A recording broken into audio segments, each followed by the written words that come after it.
정종현님의 방문객이라는 시가 있는데요. 그 시의 내용은 그렇습니다.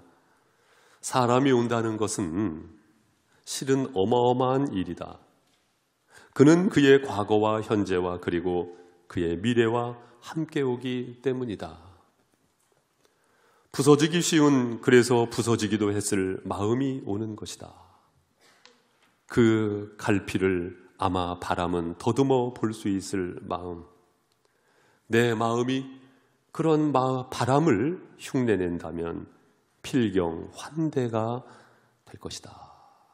참 이 식구가 마음에 와닿더라고요. 한 사람이 온다는 것은요, 그의 과거와 현재와 미래가 함께 오는 것이기 때문에 어마어마한 사건이라는 것입니다. 서로의 눈빛이 교차하는 관계가 되어지고, 서로 음성을 주고받는 관계가 되어지고, 심지어는 함께 울고 웃을 수 있는 관계가 되었다는 것, 이것은 어마어마한 사건이죠. 그러한 관계 속에서 인생을 살아가면서 시간 여행을 하는 것, 그 동행이 허락되어졌다는 것, 이것은요 어마어마한 사건입니다. 우리의 동행 속에 하나님께서 함께 하시는 줄로 믿습니다. 그 믿음 안에서 우리의 소원이 이것이 되었으면 좋겠어요. 하나님께 기쁨이 되었으면 좋겠다. 이 거룩한 소원이 우리 공동체의 소원이요, 저와 여러분의 소원이 될 수 있기를 바랍니다. 오늘 말씀에 보니까 나를 보내신 이가 나와 함께 하시도다. 나는 항상 그가 기뻐하시는 일을 행함으로 나를 혼자 두지 아니하셨느니라. 예수님의 말씀입니다, 여러분. 이 예수님의 말씀이 우리의 고백이 될 수 있기를 바랍니다. 나를 혼자 두지 아니하시는 하나님께서 우리에게 복된 만남을 주신 줄로 믿습니다. 또한 특별히 오늘 말씀에 보니까 나는 항상 그가 기뻐하시는 일을 행함으로 나를 혼자 두지 아니하셨다. 무엇을 행함으로? 하나님께서 기뻐하시는 일을 행함으로 나를 항상 혼자 두지 않으셨어요. 하나님께서 나를 순간순간 붙잡아 주셨고, 나를 안아주셨고, 나로 하여금 함께 할 수 있는 동반자들을 허락해 주셨죠. 혼자 두지 아니하셨다는 말씀입니다. 그렇다면 여러분, 우리의 믿음의 삶 속에서의 질문은 바로 이것이 되어야 합니다. 하나님을 기쁘시게 하고 있는가? 우리는 더 하나님을 기쁘시게 하는 믿음의 삶을 살아야 할 줄로 믿습니다. 그렇다면 여러분, 하나님을 기쁘시게 하는 것, 하나님을 기쁘시게 하는 일, 어떻게 하면은 하나님을 기쁘시게 할 수가 있을까요? 우리가 여기에 관심을 갖자, 그거예요. 여러분이 관심을 가지고 있는 여러 가지 일들이 있을 수 있죠. 하지만 그것보다도 우선순위, 하나님을 기쁘시게 하는 일, 어떻게 하면 하나님을 기쁘시게 할 것인가? 무엇이 하나님을 기쁘시게 한단 말인가? 첫 번째로는 이것을 우선순위로 말씀을 드리고 싶습니다. 나의 존재 자체를 기뻐하신다는 것입니다. 나의 존재 자체를 기뻐하세요. 그렇기 때문에 스바냐서 3장 17절 말씀에 보니까 너의 하나님 여호와가 너의 가운데 계시니 그는 구원을 베푸실 전능자시라. 그가 너로 말미암아 기쁨을 이기지 못하시며 너를 잠잠히 사랑하시며 너로 말미암아 즐거이 부르며 기뻐하시리라. 그렇습니다. 나를 기뻐하시는 하나님. 그래서 내가 찬양할 때에, 내가 기도할 때에, 내가 예배할 때에 우리 하나님께서 얼마나 기뻐하시고 얼마나 영광 받으시는가. 그래서 시편 69편 30절 말씀에서는 내가 노래로 하나님의 이름을 찬송하며 감사함으로 하나님을 위대하시다 하리니 이것이 소 곧 뿔과 굽이 있는 황소를 드림보다 여호와를 더욱 기쁘시게 함이 될 것이라. 여러분, 황소를 드림보다 더 기뻐하신다, 그 말씀이에요. 하나님께서 나를 기뻐하시니까 내가 드리는 찬양을, 내가 드리는 기도를, 내가 드리는 예배를 하나님께서 기뻐하신다는 것입니다.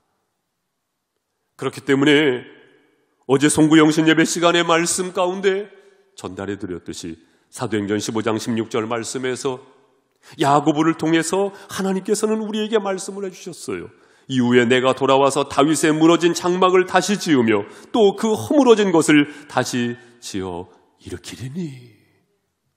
허물어진 다윗의 장막이 다시 일으키기를 바라시는 하나님. 당시의 초대교회에 어마어마한 핍박이 있었지요. 뿔뿔이 흩어져 버린 믿음의 사람들. 그러한 가운데 고넬료의 환상을 통해서 하나님께서는 이방인 구원의 계획을 사실상 이루기 시작하시는데요. 예루살렘 회의가 소집되었을 때 베드로 사도를 통하여서 이방인의 구원의 계획을 확실하게 선포되어졌고, 이어서 야고보를 통해서 무너진 다윗의 장막이 다시 세워지기를 바라면서 하나님께서는 그 시간을 열어주신 것이죠. 여러분, 다윗의 장막은 모세의 성막에 비해서 어떻게 달랐습니까? 모세의 성막은요, 1년에 한 번 제사장만 지성소에 들어갈 수가 있었어요. 그러나 다윗의 장막은 휘장이 없어요. 그 자체가 지성소인 것입니다. 그 안에는 하나님의 법궤가 있었어요. 하나님의 임재하심을 상징하는 하나님의 법궤가 있었던 것입니다. 누구나 언제든지 들어올 수 있었던 다윗의 장막이 회복되기를 원하셨던 것입니다. 사랑하는 성도 여러분, 우리 예수님께서 마태복음 21장 말씀에서 헤롯 성전 앞에서 비둘기 파는 사람들, 돈 바꾸는 사람들, 폭리를 취하고 있는 사람들 앞에서 상을 엎으시잖아요. 그리고는 말씀하시지 않습니까? 아버지의 집은 기도의 집이라고, 강도의 구려를 만들지 말라고 말씀하시지 않습니까? 인본주의로 가득했었던 그 순간 속에서 우리 주님께서는 아버지의 집이요 기도의 집임을 선포하신 것이지요. 사랑하는 성도 여러분, 나의 삶 속에서 하나님께서 무엇을 기뻐하시는가? 나를 기뻐하신다는 것입니다. 나를 기뻐하시는 하나님 앞에 나와서 기도하며 찬송하며 예배의 삶을 힘있게 살아가실 수 있기를 주님의 이름으로 축원드립니다. 우리는 많은 경우에 기도의 제목에 관심이 있죠? 그런데 여러분 그거 아세요? 하나님께서는요, 기도의 제목에 별로 관심이 없으세요. 무엇에 관심이 있을까요? 기도자에게 관심이 있습니다. 우리는 어떤 찬송을 부를 것인가? 어떤 곡조로, 어떤 멜로디로 찬양할 것인가? 여기에 관심이 있잖아요? 그런데요, 하나님께서는 거기에 별로 관심 없어요. 찬양하는 사람에게 관심이 있습니다. 가령 여러분 자녀가 무엇을 줄까? 여기에 관심이 있습니까? 그렇지 않잖아요. 여러분 자녀에게 관심이 있잖아요. 여러분 부부 관계 속에서 나의 남편이, 나의 부인께서 나에게 무엇을 줄까? 거기에 관심이 있을까요? 그렇지 않잖아요. 그러면 뭔가 문제가 있는 거잖아요. 사랑하는 당신이 좋은 겁니다. 사랑하는 당신이 좋은 거예요. 나의 아빠가, 나의 엄마가 나에게 무엇을 줄까? 거기에 관심이 있는 것이 아니잖아요. 나의 아버님이니까, 나의 어머니니까 좋은 거예요. 좋은 거예요. 우리 하나님께서 그렇습니다. 이 자리에 계신 한 분 한 분을 하나님께서 사랑하시고 하나님께서 기뻐하시는 것입니다. 그 믿음 안에서 기도가 열려지시길 바랍니다. 그 믿음 안에서 찬양이 있기를 바랍니다. 그 믿음 안에서 예배가 있으시기를 바랍니다. 이 영적인 깊이로 들어가는 예배가 우리 교회 예배요, 여러분의 골방의 기도가 되시기를 주님의 이름으로 축원드립니다. 기뻐하세요. 기뻐하십니다. 또한 하나님께서는 무엇을 기뻐하실까요? 네, 우선순위 가운데 이것을 빠뜨릴 수가 없지요. 영혼 구원을 기뻐하십니다. 무엇을 기뻐하세요? 영혼 구원을 기뻐하세요. 이것을 위해서 우리 예수님께서 이 땅에 오셨으니까요. 요한복음 10장 10절 말씀에 내가 온 것은 양으로 생명을 얻게 하고 더 풍성히 얻게 하려 하십니다. 생명을 얻게 하시기 위하여 우리 예수님께서 이 땅에 오신 것이 아니겠습니까? 그래서 이것을 강력하게 피력하고 있는 대표적인 말씀이 누가복음 15장 말씀이지 않습니까?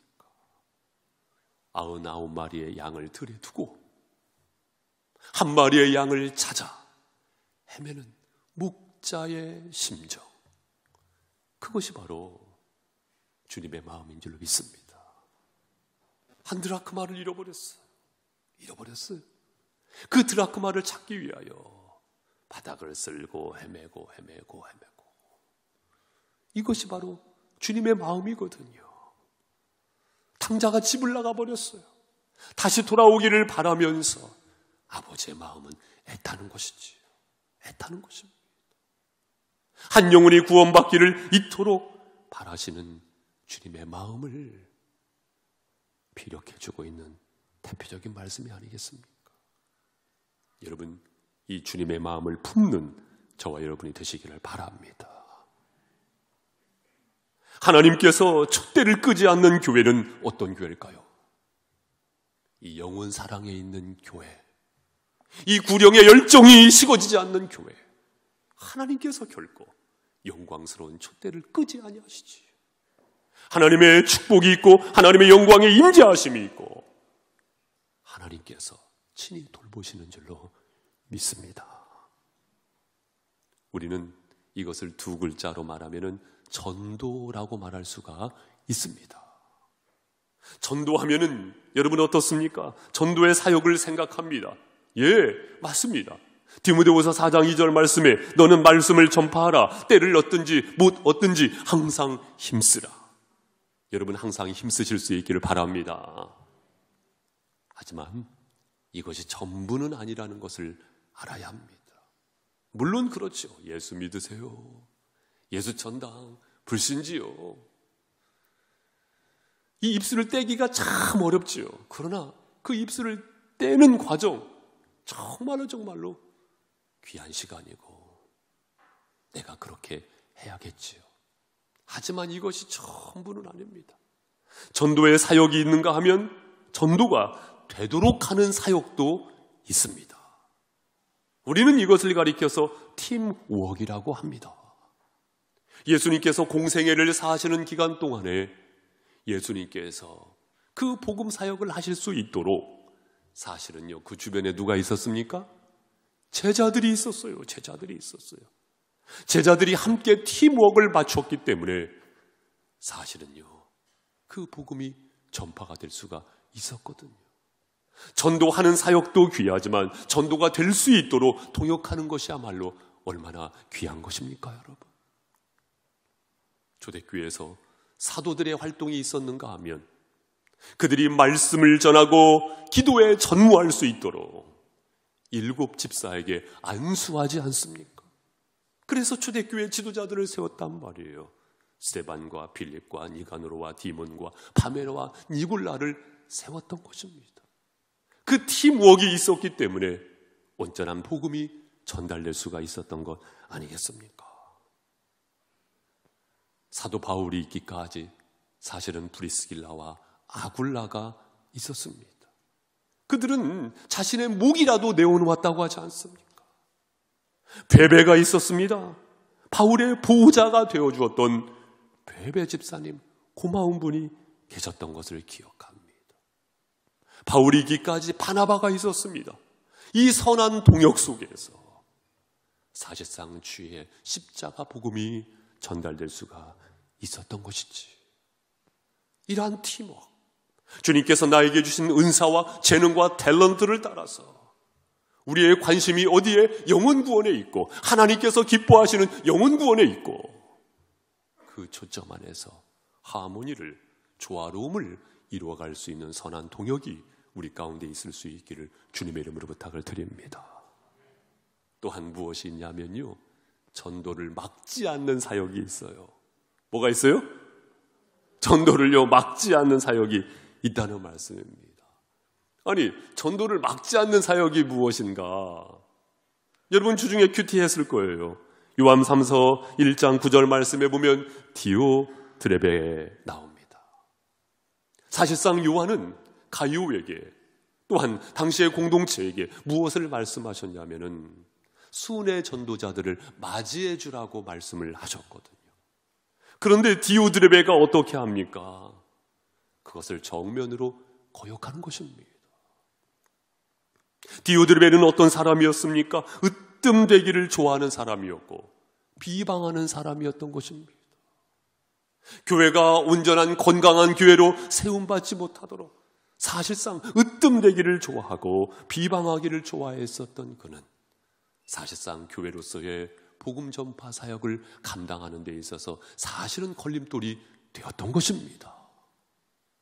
그에 비해서 누가 등장합니까? 데메드리오가 등장을 하잖아요. 이 데메드리오는 어떤 사람이었습니까?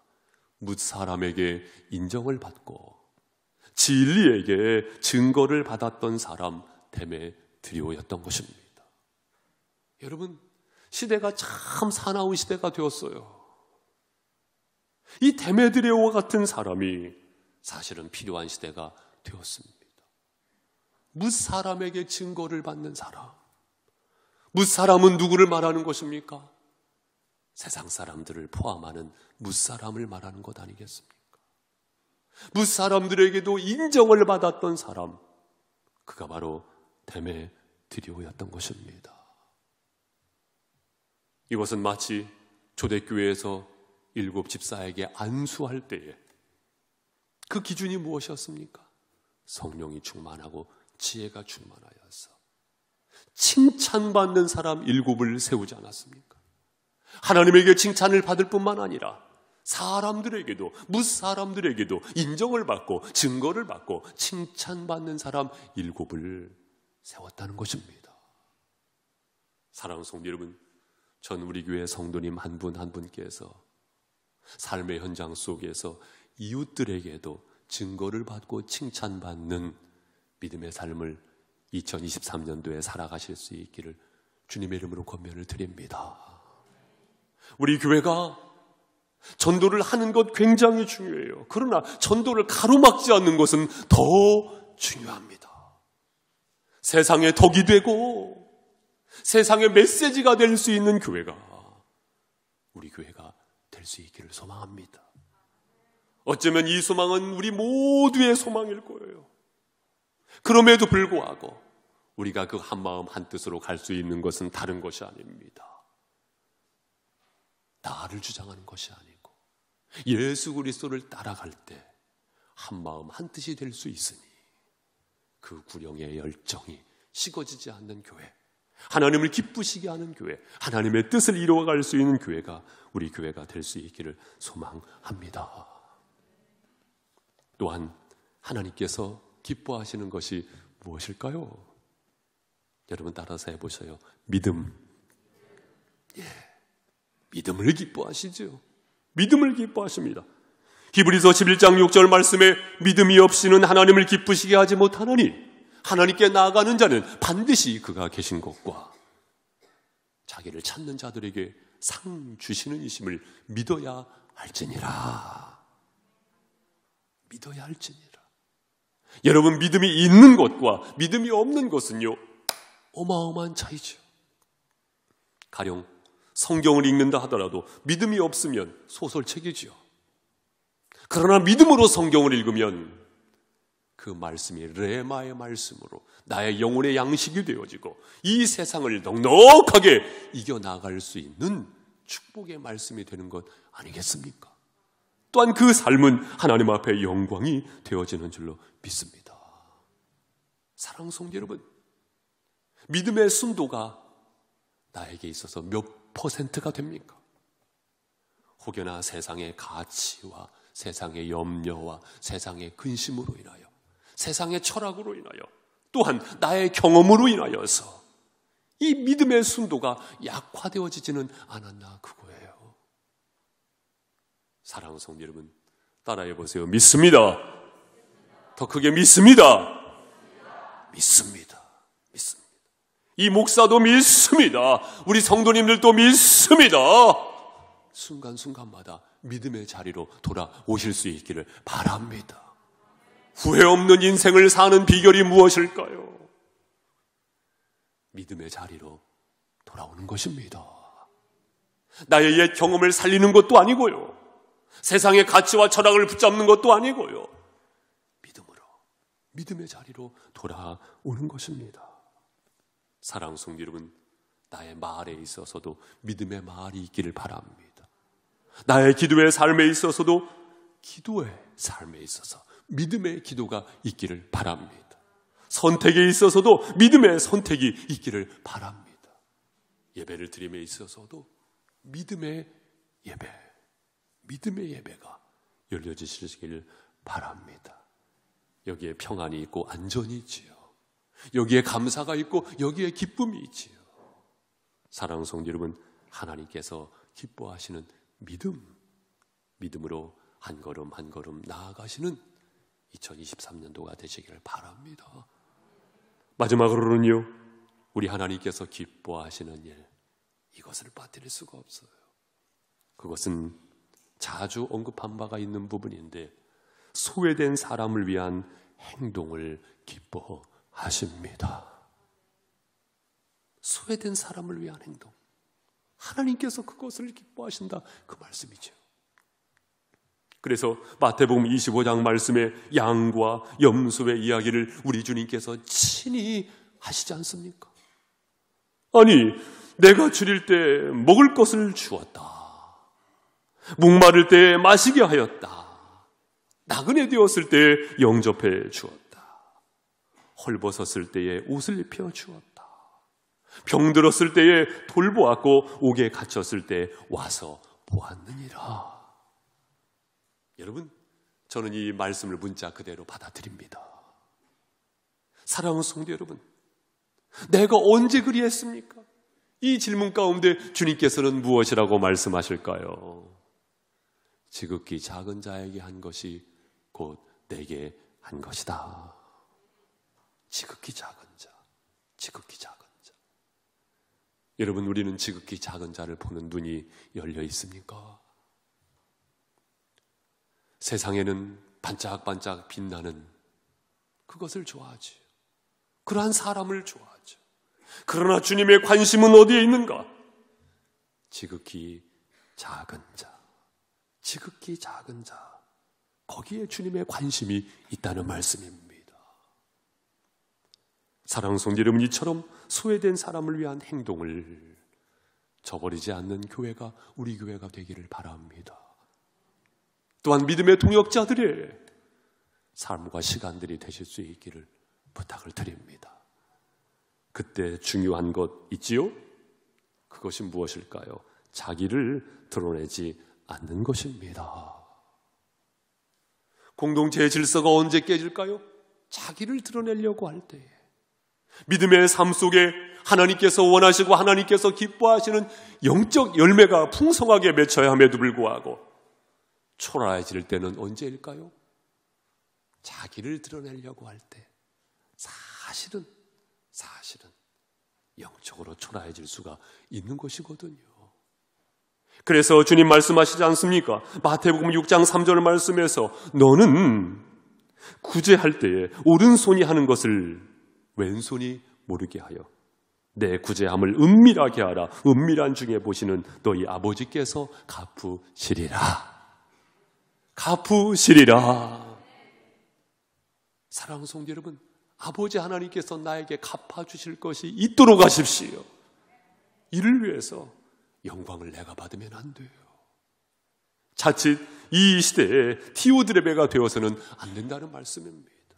오른손이 하는 일을 왼손이 모르게 하는 그 행동, 그것을 주님께서 은밀한 중에 기뻐하시고 주님께서 영광 받으시는 것 아니겠습니까? 사랑하는 성도 여러분, 오늘의 말씀을 하나님의 말씀으로 받을 때에 내 영혼의 유익이 되어지고 내 믿음의 삶 속에 풍성한 주님의 역사가 있게 될 것을 믿습니다. 하나님께서 기뻐하시는 교회, 하나님께서 기뻐하시는 인생, 하나님께서 기뻐하시는 믿음의 삶을 살아가시는 동행자들이 되시기를 바랍니다. 그래서 2023년도 표어가 바로 이것 아니겠습니까? 함께 읽어보시죠. 시작. 하나님이 기뻐하시는 동행. 그렇습니다. 우리의 동행 가운데 하나님께서 함께 하심을 믿으시고 하나님을 기쁘시게 하는 2023년도 모든 시간들이 열려지시기를 주님의 이름으로 권면을 드립니다. 기도하겠습니다.